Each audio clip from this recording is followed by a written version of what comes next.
Hi, welcome to the American Red Cross Boise Blood Donor Center. Come on in. Hey, so we made it up here to Hospital Services. I'm with the Hospital Services tech, Tia. She's going to tell you about what they do here. And, we ship blood to hospitals. Blood products, platelets, plasma, and red cells here. We service 39 hospitals locally. We're available 24 hours a day, 365 days a week. We have products that are good for anywhere from 5 days for platelets, 42 days for red cells, and up to a year for frozen product. So when the hospital, when they have an emergency, do they call and order it right there, or do they already have blood on inventory like we have behind us? Every hospital keeps a minimum inventory on hand for their standard surgeries or for traumas, and then we replenish that inventory as needed, or when there is a trauma, sometimes we're having to replenish that multiple times in a row. Awesome. Well, thank you. I appreciate it.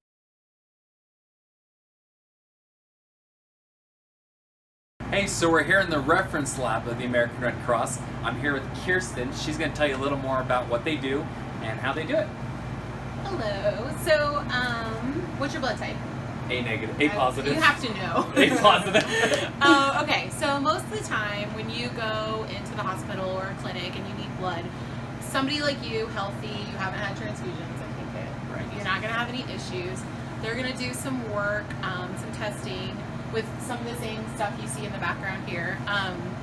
And they're going to say that it's compatible and you'll get your units and no problem. Sometimes we have people who have had prior transfusions or women who are pregnant because the fetus is a foreign object, a foreign entity. So anytime you have an exposure to something foreign, your body can kind of build an immunity to it, just like anything with a flu shot, stuff like that. Same principles. So what could happen is you could have incompatibility problems with just a general unit of blood. Most people think, I'm A-pos, I can get A-pos blood, that's all we have to worry about.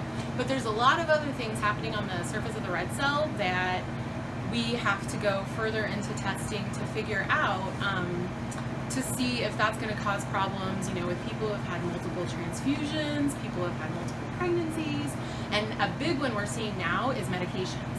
We have a medicine that doctors are giving that binds to the red cells, and we have to kind of clear that off with reagents and then go under there and see if there's any other problem under there to where you could just get a normal unit of blood. So it's kind of chemistry and it's kind of nerdy and sometimes it's hard. Like I have one today. Back here, I can show you if you want to go back here.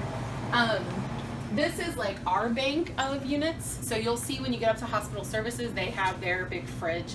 This is where we keep ours. And for instance, we'll just grab one. This is an O-neg. We have like a little tag on it, and it'll have like what we call our antigens, which is what's on the surface of the red cell. So these are special units, and sometimes we have more units down here than what they have upstairs. And the reason being is because ours are very specific and they're more rare. They're more necessary for certain patients. You can go get any unit of blood up there that's A-pos or O-pos, but some people have to have like this one unit. So sometimes that's why the IRL stock, why we need certain units and why we need like a stock versus what just the hospital services has for general. Boise is the busiest. We probably have the fewest people and the fewest red cells, but we're the busiest site out of all of them. So we see a lot of cases, we have a lot of units going out, but we do, and you'll see when you talk to hospital services, a big portion of it's logistics. I mean, we have the mountains make a really difficult time getting to all these little hospitals that need, something in the middle of the night, and it can take like 5 or 6 hours. We actually have one coming, workup coming from western Idaho. It's going to take about 6 hours to get here, however long it takes me to work it up, and then at least 6 hours to get the units back. So that's not. Hey, so we're here with Judy. She is a volunteer. This is where the donors come in to register to donate. They check in with Judy. If you could tell me a little about what you do. Well, what I do is I greet them, of course, and I ask them if they have an appointment. And if they do, I mark them off on a pre-scheduled report. We have a hospitality area, and we offer them juices or water and snacks. Awesome. And we thank them very much for coming in. Well, we appreciate everything you do. Volunteer. Hey, so now that I showed you where the donors register, this is where the donors come to actually do the blood and platelet donation. I'm here with the fixed site manager of Idaho, Montana, Jeremy Peterson. He's going to go over what different technologies we have here in the center and who we target for different procedures. So, without further ado, this is Jeremy. Absolutely. So, the Boise Fixed Site's where we are right now. It's the only center in Idaho where we collect platelets. So, all the platelets collected in Idaho are here for transfusion for hospitals. So, the donor room here, we have 5 machines that collect platelets.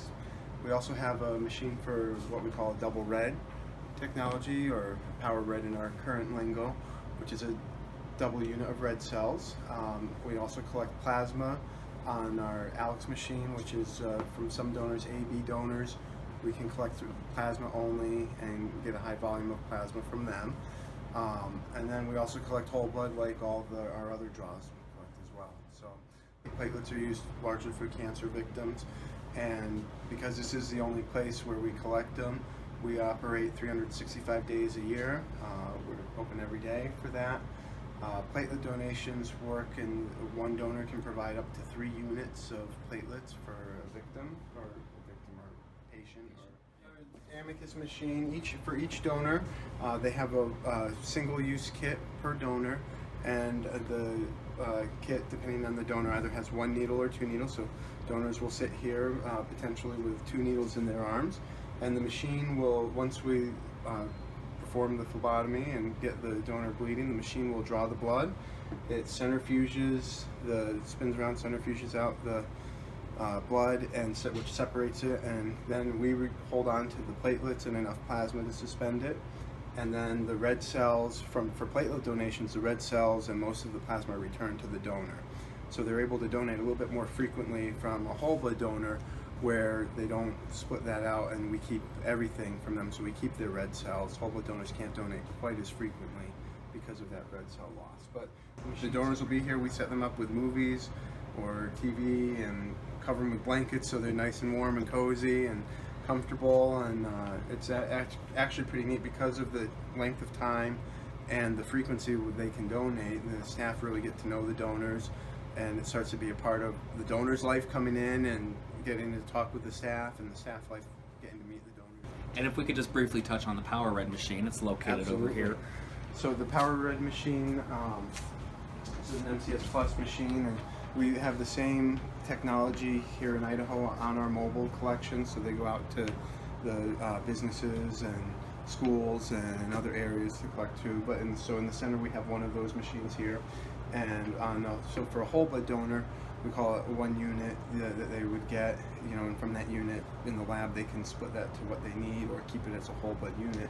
The Power Red machine collects twice the volume of red cells from the donor, and then it works in the similar process to the Amicus. We draw the blood, it centrifuges it, and we keep the red cells, and then the plasma and everything else is returned to that donor. So because of the high volume of red cells, they can't donate that as frequently, so they can only do that 3 times a year.